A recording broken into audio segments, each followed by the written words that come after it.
Israel மீது Iran ஏவுகணை வீசி தாக்குதல், பதற்றம் அதிகரிப்பு. டெல் அவிவ் இஸ்ரேல் மீது ஈரான் ஏவுகணைகளை வீசி தாக்குதல் நடத்தியது. இதனையடுத்து அந்நாட்டு மக்கள் குண்டு துளைக்காத முகாம்களுக்குள் தஞ்சமடைந்தனர். இதனால் அப்பகுதியில் பதற்றம் ஏற்பட்டு உள்ளது. காசாவில் ஹமாஸ் அமைப்பினர் மீதான தாக்குதலை தொடர்ந்து லெபனானில் செயல்படும் ஹிஸ்புல்லா பயங்கரவாதிகள் மீது தாக்குதல் நடத்தி வருகிறது இஸ்ரேல். அந்த அமைப்பின் தலைவர் நஸ்ருல்லாவை விமானப்படை மூலம் குண்டு வீசி கொன்றது. அதே நேரத்தில் போரை நிறுத்த வேண்டும் என அமெரிக்கா அறிவுரை வழங்கி உள்ளது.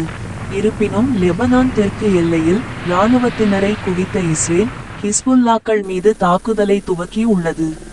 ஹிஸ்புல்லா பயங்கரவாதிகளுக்கு ஈரான் ஆதரவு அளித்து வருகிறது. அதே நேரத்தில் ஈரான் இஸ்ரேல் இடையேயும் மோதல் போக்கு நிலவுகிறது.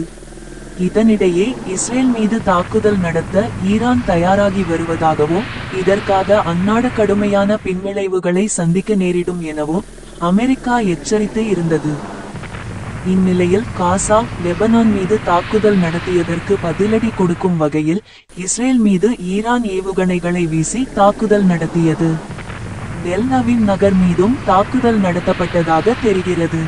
100க்கும் மேற்பட்ட ஏவுகணைகளை வீசி தாக்குதல் நடத்தியுள்ளது. இதனையடுத்து பொதுமக்கள் பாதுகாப்பான இடங்களுக்கு செல்லுமாறு இஸ்ரேல் அரசு அறிவுறுத்தி உள்ளது.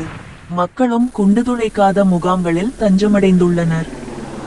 செய்தியை கேட்டதற்கு நன்றி.